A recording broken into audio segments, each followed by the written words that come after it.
მოგესალმებით ყველას, ვიწყებთ ფანების ლიგის მეოთხე სეზონის მორიგ მერვედ ფინალურ შეხვედრას.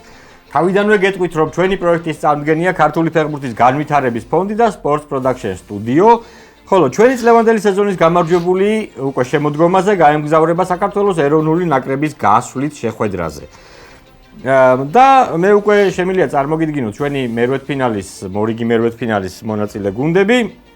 ესენი არიან თელავი და ტყიბულის მეშახტე. დავიწყებ თელავით, გიორგი ძამუკაშვილი და ზურა წვერიკმაზაშვილი. მოგესალმებით. მოგესალმებით. კარგად, როგორ ხართ? მადლობა, მეც კარგად. რა შვებით, რა ხდება თქვენსკენ, როგორი განწყობა გაქვთ? საბრძოლო.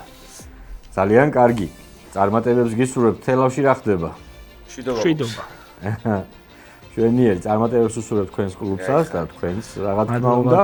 და წარმოგიდგენთ თქვენს მეტოქეებს, ტყიბულის მეშახტე, ლაზარე ერქომაიშვილი და სანდრო ქართველიშვილი. გამარჯობა. თქვენ როგორ ხართ ბიჭებო? კარგად, მადლობა. რა ხდება თქვენსკენ კლუბში, რა ხდება? რა ვიცი, ცოტა მძიმედ დაიწყო სეზონი მეშახტემ, მაგრამ ვითარდება კლუბი და იმედია, რომ წარმატებები იქნება მომავალში. კი ბატონო, ასევე წარმატებას გისურვებთ, რა თქმა უნდა, წარმატებას გისურვებთ ჩვენს ფანების ლიგაშიც. პირველად თამაშობთ. კი. თქვენ დებიუტანტები ხართ და წესები იცით. ნახი გაქვთ ყველაფერი და სადაგზა მიუყვებით კიდე თუ რამე ისეთი იქნება. წესებს თანდათან ვიტყვით ხოლმე.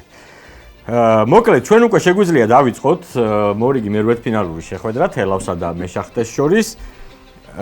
პირველი ტური ტრადიციულად არის ხოლმე უცხოური ტური, სადაც არის შეკითხვები უცხოელ ფეხბურთელებზე, კლუბებზე, მწვრთნელებზე, სტადიონებზე და ასე შემდეგ, ნაკრებებზეც. და მცირე ცვლილება გვაქვს, რომ 5-ის მაგივრად 4 კითხვა იქნება უცხოურ ტურში, იმიტომ რომ დაგვემატა ერთი ტური მსოფლიო ჩემპიონატის ტური, რადგან მოგეხსენებათ ისეთი წელია, რომ არ შეიძლებოდა ეგ გაგვემაზა. მაშინ ასე უცხოური ტური, პირველი შეკითხვა, შეგვიძლია დავიწყოთ, პასუხები არის დასწრებაზე. თუ რომელიმე გუნდი არასწორად უპასუხებს, მეორე გუნდს შეუძლია ბოლომდე მოისმინოს შეკითხვა. თითო სწორ პასუხზე არის ერთი ქულა. დავიწყოთ. ის ყველაზე ახალგაზრდა უცხოელია, რომელმაც მადრიდის რეალის მაისურით ლა ლიგასა და ჩემპიონთა ლიგაში გოლები გაიტანა.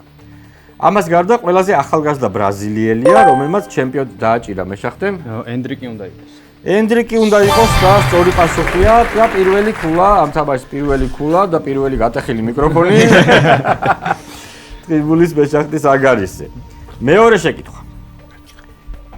იამაიკური ფესვების მქონე ეს ახალგაზრდა მცველი მანჩესტერში დაიბადა და სიტის აკადემიაშიც ასე მოხვდა.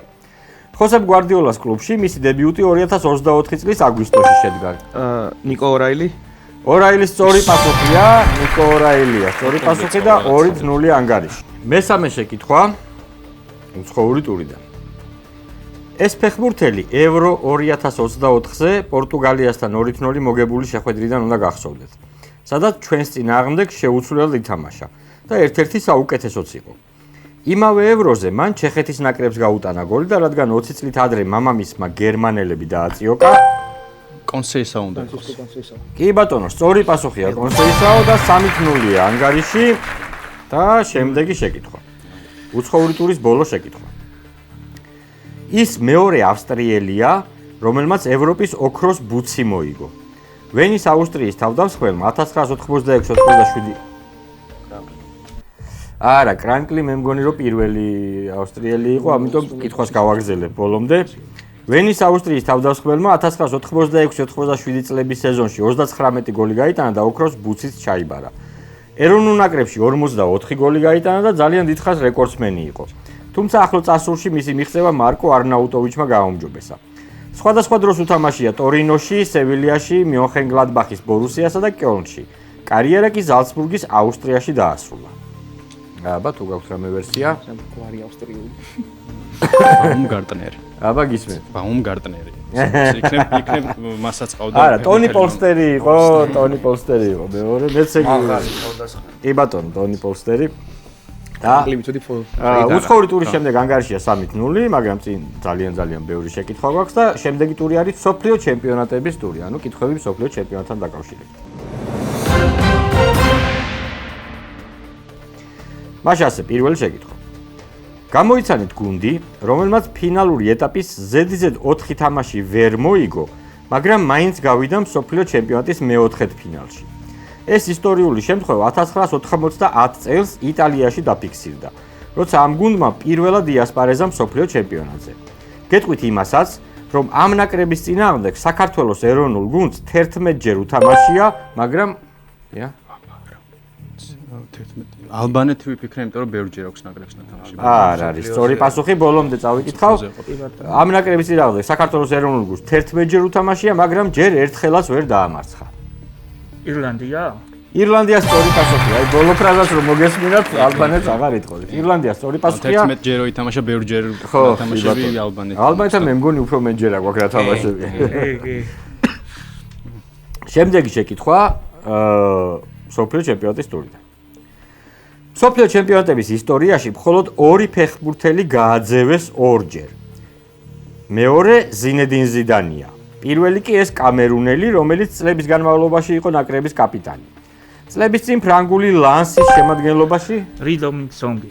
კი ბატონო, სონგი სწორი პასუხია. მსოფლიო ჩემპიონატებში ნაკრების ამოძექით ახლა აქეთ თქვენ 3-2 გახდა ანგარიში. და მესამე შეკითხვა, მსოფლიო ჩემპიონატის ტურის ბოლო მესამე შეკითხვა.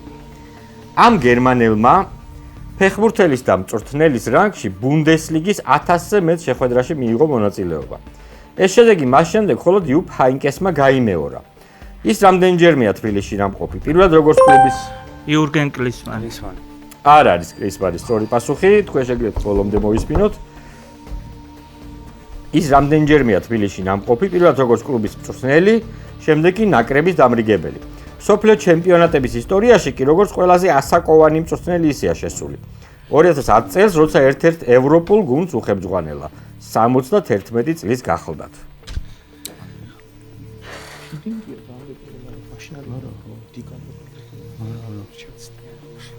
გერმანელი უნდა იყოს. გერმანელი, კი ბატონო, აბა გისმენთ? 3, 2, 1. აბა იყოს კარლ-ჰაინც რუმენიგე ამის. ოტო რეჰაგელი არის, სწორი პასუხი, ოტო რეჰაგელი. კი ბატონო. და ანგარიში დარჩა ისევ 3-2. საბერძნეთის ნაკრების მწვრთნელი. და გადავდივართ ფოტო ტურზე. პირველი შეკითხვა მეგობრებო იქნება რომელიმე ფეხბურთელის ფოტო, ანუ პირობითად 3-4-ზე დავარქვით ფოტოს. გამოჩნდება პატარა ფრაგმენტი, თუ ვერ გამოიცნობთ, მერე მეორე ფრაგმენტი და ბოლოს უკვე მთლიანად გამოჩნდება ფოტო. მაშასე შეგვიძლია დავიწყოთ პირველი ფოტო ფრაგმენტი ფოტოდან. ნუ ასე ალბათ ძალიან გაჭირდება. თუ მაინც და მაინც ყელის მარჯვენა ნაწილით ვერ ზნობთ. მაგრამ ვერსიები არის. ხო, თუ არა და რა. კარგით, არ ჩანს პასუხი, შეგვიძლია გავაგრძელოთ მეორე ფრაგმენტი. აბა გისმენთ. რომელი ფეხბურთელია მარტო ასე იცანით? თელავმა დააჭირა, გისმენთ პასუხი? ლოთარ მათეუსი.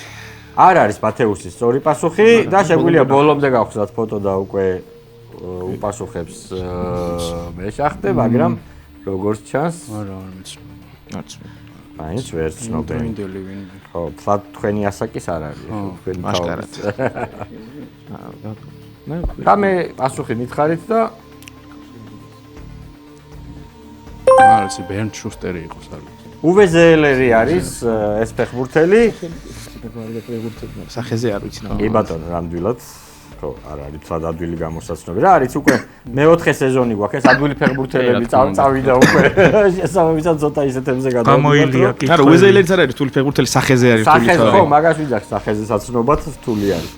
შემდეგი ფოტო არის მსოფლიო ჩემპიონატიდან, რომელიმე შეხვედრით. თქვენ უნდა დაასახელოთ ორივე ნაკრები, ვინ თამაშობდა ამ წელით შეხვედრაში. თუ მარტო ნაკრები. არა, ნაკრებები, მარტო ანგარიში გვაქვს 3-2, ხო?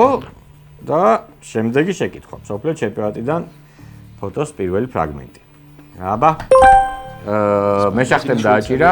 იგი ესპანეთი, შვეიცარია. ესპანეთი, შვეიცარია, სწორი პასუხია. შვეიცარია როგორ იცანი? აი ეს შორტზე არის ლოგო მორბენალი კაცის. ვეღარ უცნაური ხედავ. ლოგო აქვს შვეიცარიის. აქედანაც არ ჩანს კარგად, მაგრამ იმამს გავს. კი ბატონო, სწორი პასუხია, ნამდვილად ესპანეთი, შვეიცარია. 4-2 გახდა ანგარიში და შემდეგი შეკითხვა არის ქართულ ფეხბურთზე უკვე საქართველოს ნაკრების თამაში, თქვენ უნდა გამოიცნოთ ვის ეთამაშება საქართველოს ნაკრები და ეს კითხვა უკვე არის ორქულიანი, რადგან ქართულ ფეხბურთს შეეხება. მაშასე გავუშვათ პატარა ფრაგმენტი. ისე მეშახტემ დააჭირა. პორტუგალია, ბელორუსი. არა. აბა გისმენთ. თვითონ პორტუგალიის ფერებია, მაგრამ რონალდოს არ გავს.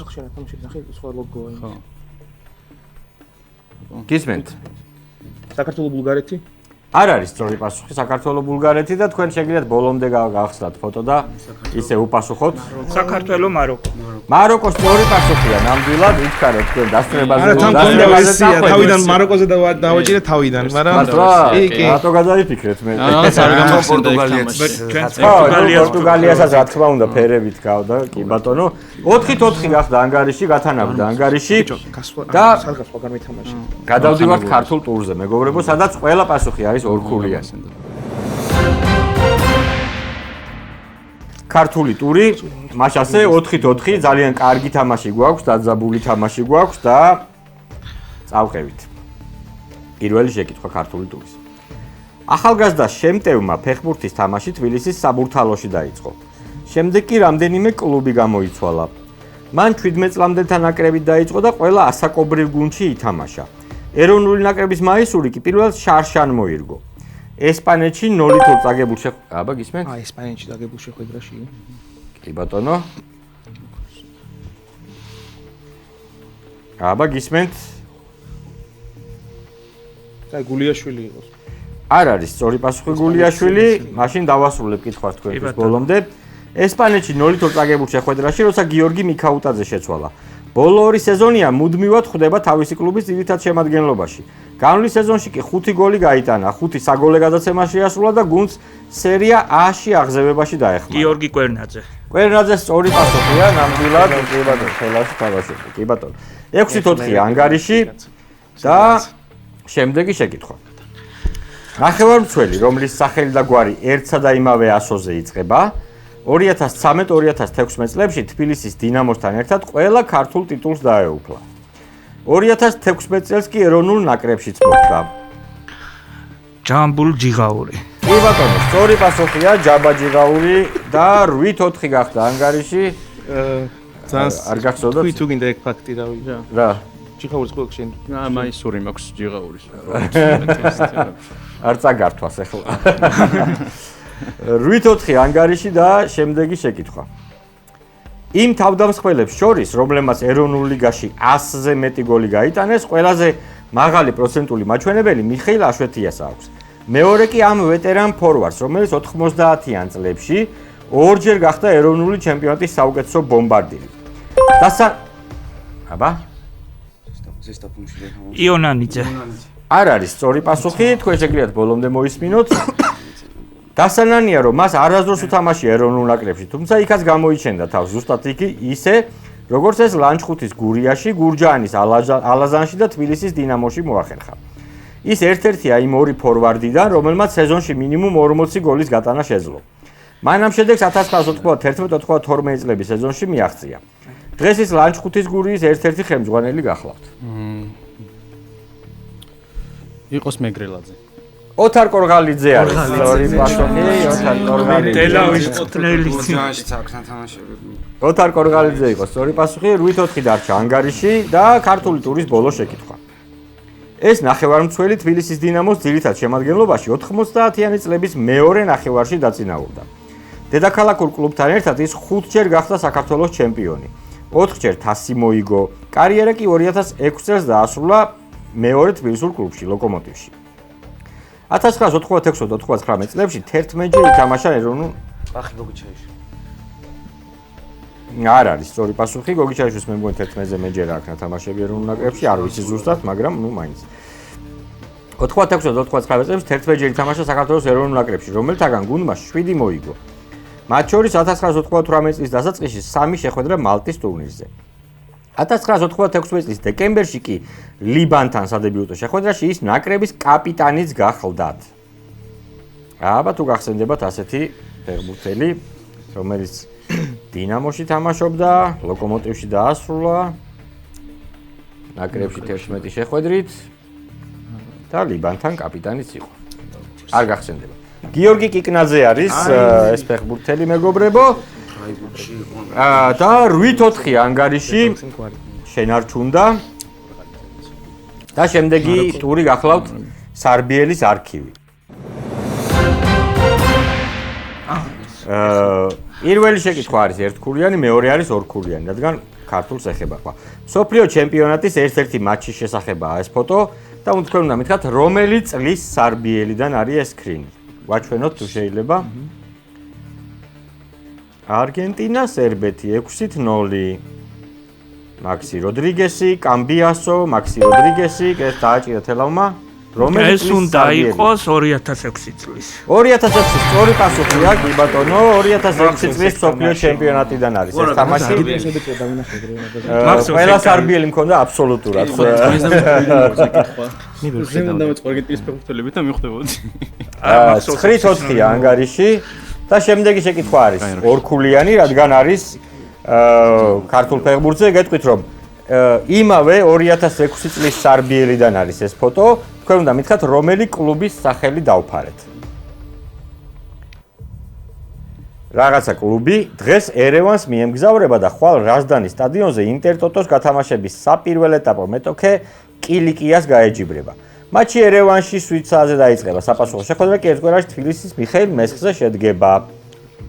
ვინ ეთამაშა კილიკიას ინტერ-ტოტოზე 2006 წელს? აბა თუ გავიხსენებთ. დააჭირა მეშახტემ. ამერი შეიძლება. ამერი არ არის სწორი პასუხი და თქვენ გაქვთ შანსი რომ უპასუხოთ, მაგრამ თქვენც არ გაქვთ როგორც ჩანს ვერსია, კარტყმაზე უნდა ვიყოთ ალბათ. ეს უნდა იყოს, მოდი გავიტყვით და თბილისის ლოკომოტივი. არ არის სწორი, თბილისის დინამო იყო. ცოტა ისეთი არის ხო, აღარ გვახსოვს შეიძლება თბილისის დინამო იყო სწორი პასუხი, რომელიც კილიკია შეხვდა ინტერ-ტოტოს. მეგობრებო, მოკლედ 9-4 არის ანგარიში, მაგრამ წინ გვაქვს ბოლო ეტაპი ქალაქობანა, სადაც ძალიან ბევრი რამ წყდება ხოლმე და დიდი სხვაობებით შეიძლება მოგცეს. მე გეტყვით რომ თუ ორივე გუნდი სწორად გასცევთ პასუხს, თითო-თითო ქულა გეწერებათ. თუ ერთ გუნდს არ ექნება პასუხი და მეორე ან არასწორი პასუხი ექნება და მეორე გუნდს სწორი პასუხი ექნება, 3 ქულა ეწერება. ასე რომ ძალიან მნიშვნელოვანი ტურია და ყურადღებით. პირველი შემთხვევა ქალაქობანას იქნება რომ დავატრიალებთ დოლურას და ვნახავთ რა ასოზე დაიწყება ყველა პასუხი. ასობგერა L. ასობგერა L არის მოკლედ პირველი გახლავთ ნაკრები, მეორე გახლავთ კლუბი, მესამე უცხოელი ფეხბურთელი, მერე ქართველი ფეხბურთელი და მწვრთნელი. მაშინ ასე დავიწყეთ. ნაკრები. ამ ევროპული ქვეყნის ფეხბურთის ფედერაციის ლოგოზე ხმალაღმოღებული მხედარია გამოსახული. ამ ევროპული ქვეყნის ფეხბურთის ფედერაციის ლოგოზე ხმალაღმოღებული მხედარია გამოსახული. L ასოზე უნდა იწყებოდეს. კლუბი. კლუბი, სადაც შოთა არველაძე მოთამაშის კარიერა დაასრულა.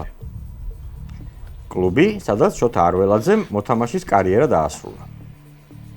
უცხოელი ფეხბურთელი. გერმანელი, რომელიც 2006-2014 წლებში ზედიზედ 3-ჯერ მოხვდა მსოფლიო ჩემპიონატების სიმბოლურ ნაკრებში. გერმანელი, რომელიც 2006-2014 წლებში ზედიზედ 3-ჯერ მოხვდა მსოფლიო ჩემპიონატების სიმბოლურ ნაკრებში. ქართველი ფეხბურთელი. მეკარე რეჟისორი მამის შვილი, რომელმაც 2013 წელს ქართულ მხატვრულ ფილმში ითამაშა. მეკარე რეჟისორი მამის შვილი, რომელმაც 2013 წელს ქართულ მხატვრულ ფილმში ითამაშა. და მწვრთნელი. ფრანგი მწვრთნელი, რომელმაც 2000 წელს ევროპის ჩემპიონატი მოიგო, 2004 წელს კი აფრიკის თასი. ფრანგი მწვრთნელი, რომელმაც 2000 წელს ევროპის ჩემპიონატი მოიგო, 2004 წელს კი აფრიკის თასი. მაშინ ასე დავასრულეთ, თუ შეიძლება ვაჩვენოთ ჩვენი შევსებული ფურცლები კამერებს და მეც მაჩვენეთ. 5 წერი აქეთ, 4 წერი აქეთ. ბოლო არ აქვს თქვენ შევსებული, მაგრამ ნახოთ რამდენად სწორია. 9-4 ანგარიში შეგახსენებ და დავიწყოთ. ნაკრები, რომლის ფეხბურთის ფედერაციის ლოგოზე ხმალაღმოღებული მხედარია გამოსახული. ლატვია გვიწერია. ლუქსემბურგი. ლიეტუვა არის სწორი პასუხი. ლიეტუვა სწორი პასუხი. კლუბი, სადაც ცოტა არველაძემ კარიერა ლევანტე. რა თქმა უნდა, ყველამ გამოვიცანით 10-5 ანგარიში. გერმანელი ფეხბურთელი, რომელიც სამჯერ მოხვდა მსოფლიო ჩემპიონატის. ლამი.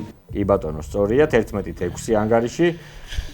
ქართველი მეკარე, რომელმაც მხატვრულ ფილმშიც ითამაშა. ლორია. კი ბატონო, სწორია, 12-7 ანგარიში და ფრანგი მცველი თქვენ არ ჩვენ გიწერიათ. უბრალოდ რაღაც ლაურენტი იქნება იყოს ვიღა. როჟე ლემერი იყო, ძველი, რომელიც ევროპის ჩემპიონი გახდა და მე აფრიკის თასიც მოიგო. ანუ ხუთქულიანი სხვაობა შენ არ ჩუნდა 12-7 ანგარიში. დებილი ვარ. და გვაქვს ბოლო ტური, ქალაქობანას ბოლო ტური, სადაც მე უკვე არ გეუბნებით რა ასოზე იწყება, სწორი პასუხები, თუმცა გეუბნებით, რომ ყველა პასუხი ერთი და იგივე ასოზე იწყება. მაშასე დავიწყოთ. ნაკრები. საქართველოს ნაკრების ყოფილი მთავარი მწვრთნელი ვლადიმირ ვაისი ცოტა ხნის წინ ამ გუნდის თავკაცად დაინიშნა, ანუ ამ ნაკრების. საქართველოს ნაკრების ყოფილი მთავარი მწვრთნელი ვლადიმირ ვაისი ცოტა ხნის წინ ამ გუნდის ნაკრების თავკაცად დაინიშნა. კლუბი ქართული კლუბის სეხნია, რომელმაც ორჯერ მოიგო შვეიცარიის ჩემპიონატი. ქართული კლუბის სეხნია, რომელმაც ორჯერ მოიგო შვეიცარიის ჩემპიონატი. უცხოელი ფეხბურთელი. იტალიელი, რომელმაც ერთ წელს აჯობა ლოთარ მათეუს და დიეგო მარადონას და ფრანს ფუტბოლის ოქროს ბურთი მოიგო. იტალიელი, რომელმაც ერთ წელს აჯობა ლოთარ მათეუს და დიეგო მარადონას და ფრანს ფუტბოლის ოქროს ბურთი მოიგო. ქართველი ფეხბურთელი. მისი დებიუტი თბილისის დინამოში პირდაპირ ლონდონში აპტონ პარკზე ვესტჰემ იუნაიტედის წინააღმდეგ შედგა. მისი დებიუტი თბილისის დინამოში პირდაპირ ლონდონში აპტონ პარკზე ვესტჰემ იუნაიტედის წინააღმდეგ შედგა. დამწვრთნელი. ამ ახალგაზრდა სპეციალისტმა ერთადერთხელ უხელმძღვანელა საქართველოს ეროვნულ ნაკრებს. ამ ახალგაზრდა სპეციალისტმა ერთადერთხელ უხელმძღვანელა საქართველოს ეროვნულ ნაკრებს. დავასრულეთ, მეგობრებო, თუ შეიძლება ვაჩვენოთ კამერებს, აბა რეები გვაქვს შევსებული. აქეთ 3-ია, აქეთ 5-ვია და ვნახოთ. ანგარიში არის 12-7. დავიწყეთ. ვლადიმერ ვაისი ცოტა ხნის წინ რომელი გუნდის სლოვაკეთი გვიწერია? სლოვაკეთი, სწორი პასუხია და თითო ყულა თქვენ, 13-8 არის ანგარიში. კლუბი, ქართული კლუბის სეხნია, რომელმაც ორჯერ მოიგო შვეიცარიის ჩემპიონატი, რა თქმა უნდა, სიონი, ჩემი მშობლიური ბოლნისიდან. 14-9 არის ანგარიში. უცხოელი ფეხბურთელი, რომელმაც ერთ წელს მათეუს და მარადონას ოქროს ბურთი მოუგო. სკილაჩი. სწორი პასუხია 15-10 და ეხლა ძალიან მნიშვნელოვანი მომენტი. თქვენ არ გაქვთ პასუხები და თქვენ თუ ორივე პასუხი სწორი გექნებათ, თქვენ შეგიძლიათ რომ მოიგოთ სამსავი ქული. მისი დებიუტი თბილისის დინამოში პირდაპირ ლონდონში ვესტჰემის სტადიონზე შედგა. სირაძე გვიწერია, უბრალოდ ზეგვარი. არ არის სირაძე, სწორი პასუხი. იცი გვარი უბრალოდ სზე არ გაგვახსენა ხარ. ზაურ სვანაძე, თბილისის დინამოს ფეხბურთელი, ზაურ სვანაძე. და სვანაძე გვიწერია ბოლოში. ბოლოშიც რამას სვანაძე არის, ბოლოს სწორია, 3 ქულა კი და ანუ 2 ქულის სხვაობით გამარჯვება მოიპოვა თელავმა. გილოცავთ მეგობრებო. მართლა ძალიან კარგი თამაში იყო, ძალიან დაძაბული თამაში იყო. მინდა აღნიშნო ორივე გუნდის ძალიან კარგი ცოდნა ფეხბურთისა და აი ქართულმა ტურმა, რამდენს ნიშნავს ქართული ტური, ქართულმა ტურმა ამოგაქაჩინათ. სვანაძე უნდა გხსენებოდა. სვანაძე უნდა ახალგაზრდა მწვრთნელი და კი ბატონო. გილოცავთ შემდეგ ტურში გასვლას, თქვენ კი ძალიან დიდი მადლობა, ძალიან კარგი დებიუტი გქონდათ ჩვენს თამაში, ძალიან კარგად ითამაშეთ ნამდვილად. სულ რაღაც ერთი სწორი პასუხი დაგაკლდათ მოგებამდე. წარმატებას გისურვებთ, რა თქმა უნდა, შემდეგ თამაშებში, შემდეგ სეზონებში იმედია მიიღებს მონაწილეობას და წარმატებას უსურვებთ თქვენ კლუბს და კიდევ ერთხელ ძალიან დიდი მადლობა. და თქვენ უკვე გელით მეოთხედ ფინალში, მეგობრებო, დიდი მადლობა კარგი თამაშისთვის. მე კიდევ ერთხელ შეგახსენებთ, რომ ჩვენი პროექტის წარდგენია ქართული ფეხბურთის განვითარების ფონდი და Sports Production Studio, ხოლო ჩვენი წლევანდელი სეზონის გამარჯვებული გაემგზავრება საქართველოს ეროვნული ნაკრების გასვლით შეხვედრაზე უკვე შემოდგომაზე. კარგად ბრძანდებოდეთ გემშვიდობებით ერთი კვირით. ნახვამდის.